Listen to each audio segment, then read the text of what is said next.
Baik, sekarang kami akan masuk ke sesi demonstrasi. Untuk selanjutnya, akan saya serahkan ke Imam. Baik, ketika user pertama kali mengakses, maka user akan dihadapkan dengan halaman login sebagai berikut. Di halaman login, di pojok kanan atas terdapat sebuah button untuk mengubah bahasa dari Indonesia ke Inggris maupun sebaliknya. Lalu, di halaman login juga terdapat dua buah form, di mana form yang pertama merupakan form untuk mengisi email dan form yang kedua untuk mengisi password, dan terdapat satu button untuk melakukan login. Namun, apabila user belum mempunyai akun, maka user bisa mendaftarkan akunnya di halaman register dengan menekan teks berwarna biru seperti tadi.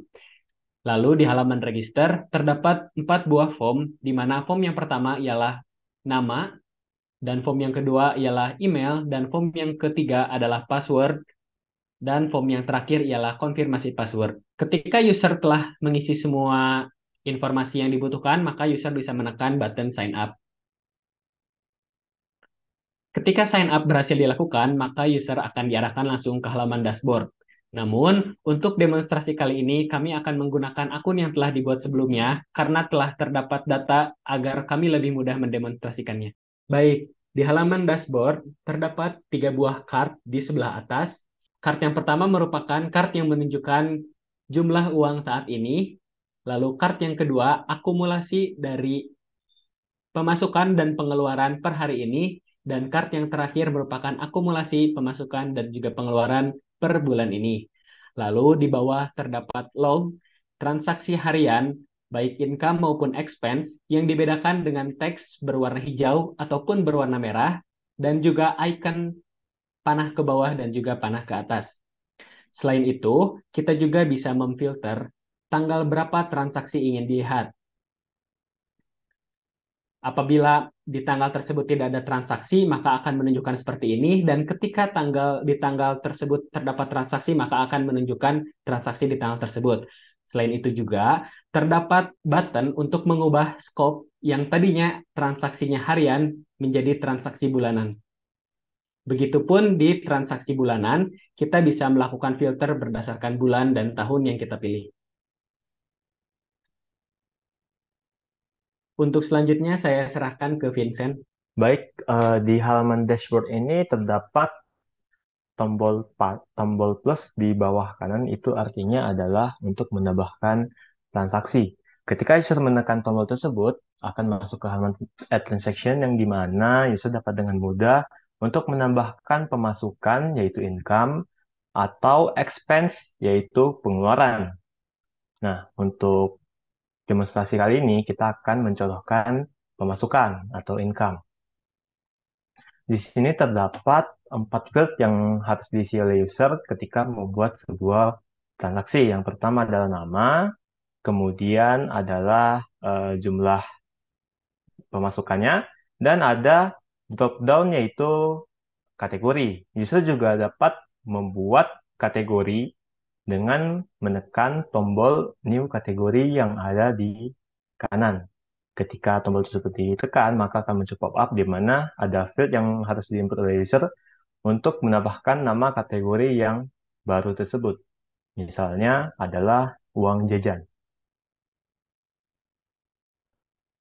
Nah, ketika menekan OK akan muncul notifikasi bahwa kategori sudah masuk dan dapat langsung dipilih oleh user. Nah, untuk menghapus kategori, contohnya kita ingin menghapus freelance, maka user harus memilih kategori tersebut terlebih dahulu, lalu menekan tombol yang menggambarkan ikon tong sampah untuk menghapus kategori. Ketika ditekan, maka kategori tersebut sudah dihapus. Kembali user memasukkan kategori freelance, kemudian user memilih kategori, kemudian menekan tombol add. Maka akan muncul notifikasi bahwa transaksi sudah disimpan dan dapat dilihat pada dashboard. Nah, untuk mengedit ataupun menghapus sebuah transaksi, user harus memilih dulu transaksi yang mana yang ingin diedit atau dihapus. Misalnya, memilih online shop. Nah, di sini akan muncul detail transaksi pada online shop yang telah dibuat oleh user.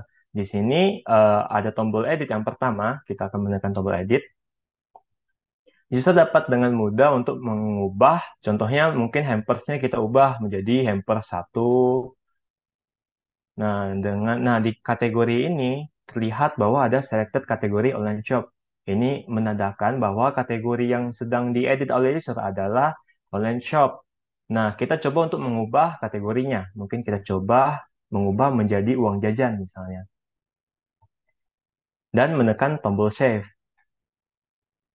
Nah, akan muncul notifikasi dan eh, transaksi tersebut sudah diupdate dengan update yang terbaru. Nah, ketika user ingin menghapus sebuah transaksi, user harus menekan dulu transaksi mana yang ingin dihapus.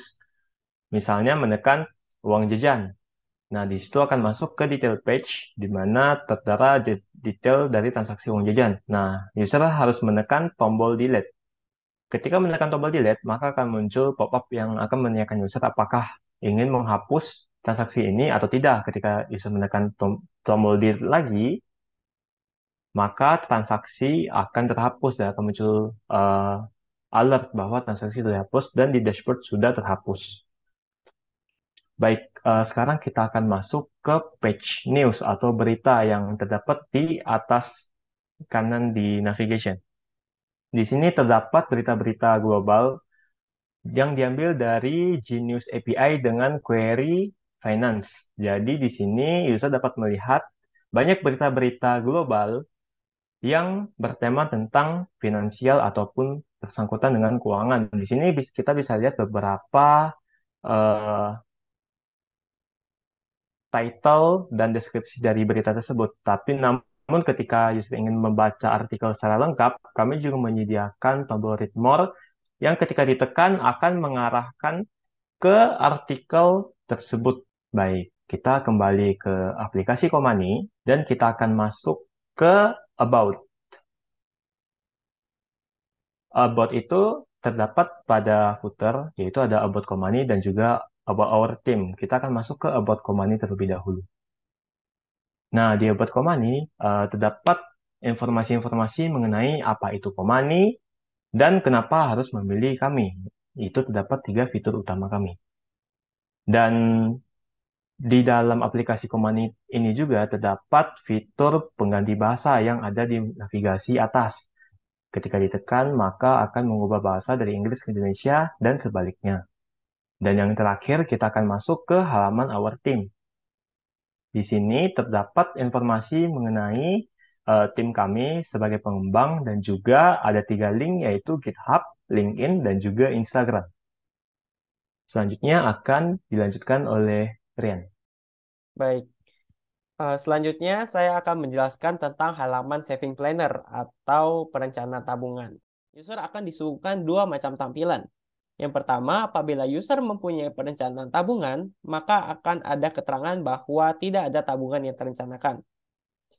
Namun, apabila user sudah pernah merencanakan tabungan, maka akan muncul tampilan informasi mengenai jumlah uang yang direncanakan, kemudian daftar tabungan, dan quotes yang diambil dari public API ini. Baik, di sini sudah kami masukkan beberapa data yang ada. Ada daftar tabungan, dan akan ada beberapa jenis keterangan. Yang pertama, apabila waktu menabung terhitung bulan depan, maka akan ditampilkan bahwa saving plan has not been started. Namun, apabila sudah berjalan, maka akan ada keterangan sudah di bulan berapa dan per berapa. Dan apabila sudah selesai, akan terhitung lewat dari daftar target. Maka akan ada keterangan tabungan sudah selesai. Selain itu, juga ada informasi mengenai jumlah uang yang harus dikeluarkan per bulan untuk mencapai target tersebut. Kemudian pada halaman ini ada tombol edit, delete, dan juga add. Mari kita mendemonstrasikan apabila tombol delete ditekan, maka akan muncul sebuah box yang menanyakan kepada user apakah yakin dengan pilihannya. Apabila tekan tombol delete, maka salah satu tabungannya akan terhapus. Kemudian apabila tombol add ditekan, maka akan berpindah halaman untuk melakukan pendataan informasi dari user. Apabila data yang sudah dimasukkan benar, maka user tinggal menekan tombol add di sini. Oke, di sini sudah terdapat beberapa data. Mari kita menekan salah satu tombol add di sini. Nah, maka akan muncul di halaman ini bahwa sudah ada perencanaan tabungan baru. Kemudian yang terakhir ada tombol edit, maka akan berpindah halaman juga ke halaman edit. Edit hanya dapat dilakukan untuk mengganti nama tabungan saja. Untuk nominal dan target tabungan tidak dapat diubah, dikarenakan akan mengganggu data awal yang sudah tersimpan. Apabila user ingin mengubah nominal dan target, maka user harus menghapus daftar tabungan yang ingin diubah, kemudian add lagi seperti di langkah sebelumnya. Nah, mari di sini kita mengubah nama target tabungannya. Misalnya, jadi bahasa Indonesia. Nah, di sini sudah tertera bahwa daftar tabungan tadi yang semulanya car menjadi mobil.